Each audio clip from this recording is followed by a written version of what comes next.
Yesterday there was a bit of confusion from Tim Payne's point of view anyway about the DRS system. He had some quotes in the press last night saying he's lost faith in the system, there's uncertainty around it. And I guess just explaining this technology, gentlemen, it wasn't just designed for decision-making processes, was it? It was designed about broadcast enhancement, giving the viewers a little bit more of an insight into what's going on out in the game. The ICC now demanded of host broadcasters to have DRS, the decision review system, and ball tracking, and Hawkeye, and virtual eye, and all these different terminologies around it, SNICO.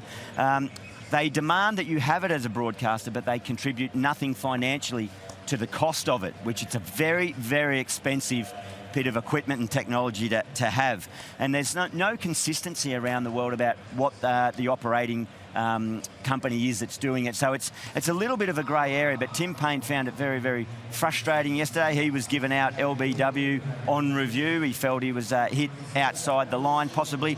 But here's his record personally. Well, the Australian team, he's the captain. I guess he owns this stat. But in the Ashes, Warnie, he was down, wasn't he? That was 20% over there, successful when they reviewed.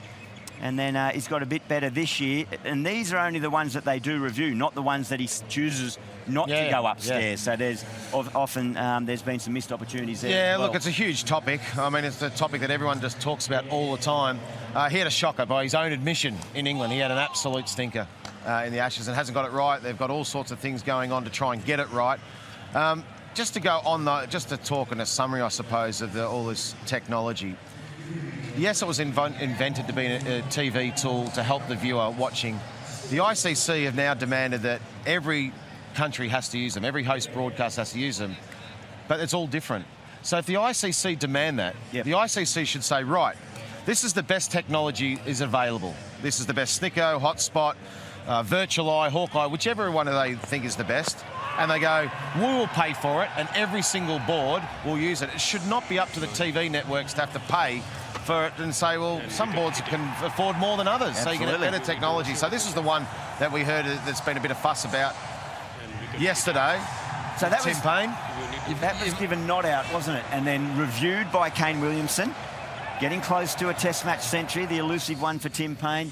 And he was shocked, and as were a lot of people around. It was a really tight call, and that can be a matter of 1 millimetre, the difference between out and not out. So that's the problem for me, is that why was DRS brought in? To get rid of the howler. That's not a howler. Millimetres is not a howler. If it's inches, of course that's an howler. The decision yesterday went against Tim Payne. He'll be disappointed because he wanted that first Test match century. Completely understand that. But it's not a howler, and that's why the DRS was brought in. Well, it frustrated him when he was out in the field again. We saw it a little earlier, but he engaged with Ross Taylor. Let's take another listen. Makes it easy. You can't get out of a beat. Right. That's twice I've seen him dead out plumb and not given. Did you see Brody hit him in the pad in New Zealand? He was absolutely hitting middle stump and had missing leg. He knows the bloke in the truck. I actually hit that one in New Zealand. Oh, did you? That's why I wasn't doing it. Did you touch it? Oh, I don't think you did. That engagement was after Ross Taylor had a decision go in his favour when the Aussies thought they had him plumb, and Tim Payne says Ross Taylor knows the bloke in the truck.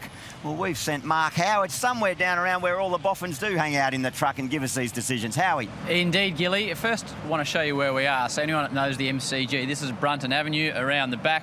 So the trains go that way through to Richmond Station, then out the back is the tennis centre. But this is basically the broadcast area. So these are the broadcast trucks in here.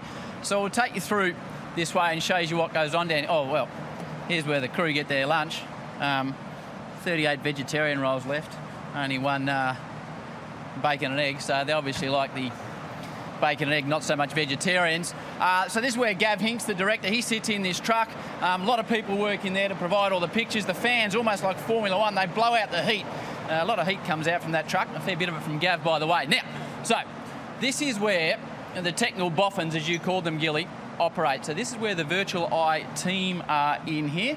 So I'll introduce you to the guys in a moment, but firstly, so on this side, so this is hotspot down here, and you get the SNICO operator down here, and you can see when we bring the Comet to life, so the Comet is all done down here, but these Now, these boys, well, they're all rocket scientists. They're all getting paid a lot of money, and so they should. And they're led by big Gussie Reid. Gussie, how are you? Good, mate. How are you? And great to see you. Let's shake hands. Come on. Now, firstly, Virtual Eye, best in the business. How long has the technology been involved in cricket broadcasts? Well, it came into the game in 2008, roughly. I think that was the first game it was officially used in Sri Lanka. And then, you know, so that's been, 11 years. And I think 2016 it was tested, or 17 by the ICC. Right. So over here, if we can have a look there, Nossi. So these are the 4 cameras that operate the DRS system. We'll get technical with that at the moment. But I noticed Gilly saying the ICC didn't pay for it. So give me well, without giving away state secrets, you boys have spent a lot of money on this recently to really upgrade it? Yeah, absolutely. Millions of dollars go into all this equipment, computers, cameras. Millions? Absolutely, yeah. Okay, so obviously a lot of money involved. About 200 frames per second. So normal TV was about 50 frames per second these days, is it? I believe so, yeah. And so we've got 4 running at 200 frames. Right. Strategically placed in the corners here so we can get the best view of the pitch with not interrupting the data as much as possible. Yep. Okay, let's have a look. Can you bring up the Tim Payne dismissal? Now, this is not what you see at home. This is the data. So the first thing you see is all these tracking points. So this is every spot where the ball's tracked, is it? Yeah, so we track the centre of the ball in every frame. Yep. And depending on the speed of the ball and how long it takes to get to the end, we'll get a certain number of frames. Okay, so you've got your 4 cameras, and then this is the view we typically see. So this is Wagner. Now, what you need to show me here, because the concern was that Tim was struck outside the line. So these are all the tracking points. So, and you can just, if we just zero in on here a bit, as we see the tracking, so that's the stump. So that is the outside of the off stump. So you show me where the ball's hitting there. So the purple line here, just on the left of the centre of the ball, is the outside of off stump. Right. And the centre of the ball is just inside of it. So it's millimetres. If it was millimetres the other way, it would have stayed umpire's call and he would have been... So how do you guys decide? Is it a human decision as to where the ball actually makes contact with the pad, which is obviously the vital bit of information at play here, Gussie? So we know that from these angles, from our 4 tracking camera angles, which are running at 200 frames. Yep. And we can pinpoint exactly which frame it is. Yep. Towards the end. So that's a human decision as to where the ball hits the pad. Yeah, and there's usually a frame before where it hasn't hit, and or a frame just after it's hit. Yep. And you can kind of interpolate the two to be exact. And then when it comes to the end-on camera, down the bottom here, you'll see the overlay on the end-on camera, which is all in line from stump to stump. So this is what you see at home. So we've produced that. With the raw image. And then this is the graphical representation of what you see. So Tim Payne struck, as you saw, probably half a small amount in line with the stump. So Payne is gone. Obviously, the other big decision, the talking point with Tim yesterday, was the dismissal of Ross Taylor. Have we got a moment? Can we just pull up Ross Taylor? Now, that was an issue with height. We heard Ross talk about the fact that he'd had a similar situation in the World Cup final, which he didn't review. So every ball is tracked. So every single ball in the 90 overs per day is tracked. You can see there, New Zealand, Ross Taylor, striker, facing Pat Cummins, non-striker Tom Latham, second innings, 13th over, first ball, away we go. So this is the leg before wicket decision for Roscoe Taylor. Yeah, so same thing again. This is Pattinson, this time a bit taller, so the bounce is a bit steeper. It's a new ball as well compared to an older ball, which the Tim Payne one was. Just blow that up, Brian. There we go. And then same thing. So the centre of the ball, every frame, all the way along, bounce point, impact point, we're checking that it all lines up and that our frame is set correctly. Now that one you can see is sort of slightly after, that's already hit the pad there, so the impact point is just before it. Right. And then the calculation, the prediction is set off. So this is the prediction down here that it's going actually over the stump. 3D projection of the data. So all the barbed wire, we call it, sort of. That's all the 3D points that we've collected. Yep. And then the black line at the end there is the prediction. And then we see at home. Can you pull that up as to what you'll see at home here? So the decision was overturned. Ross Taylor made the review. So he was given out. Yep. Obviously. This is just what you see at home without all the data points, and you can see it's going over. All right. One final question for you. Virtual Eye, best in the business, spending an enormous amount of money, got the best technology, the best cameras, so the best decisions.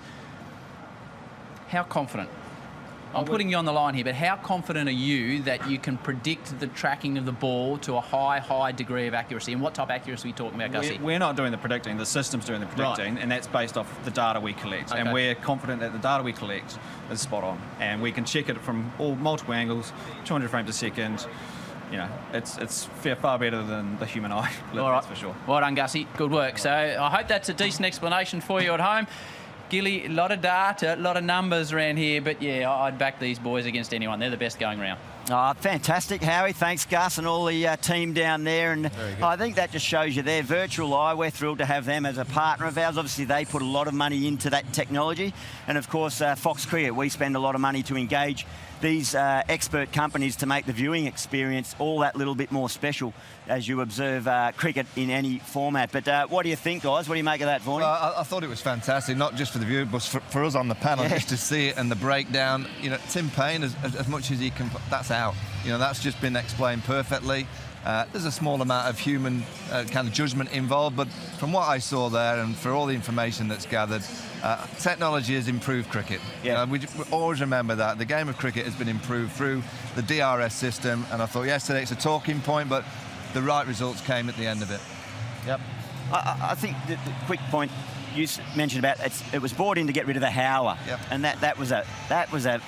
we've always had judgment calls where players have been frustrated with umpiring decisions. Technology's not going to eliminate that. That's why there should only be one.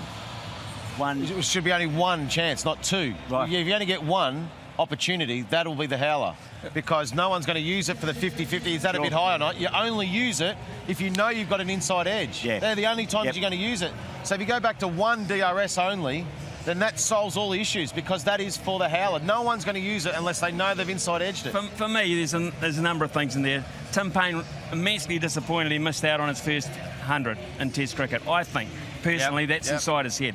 Point two, the whole thing plays out on the big screen. The drama is on the big screen. So the players are influenced by crowd reactions, the whole drama. There's a group of 11 out there on a group of 2, so there's always going to be banter left, right and centre. That is the modern game. Neither of those two were howlers.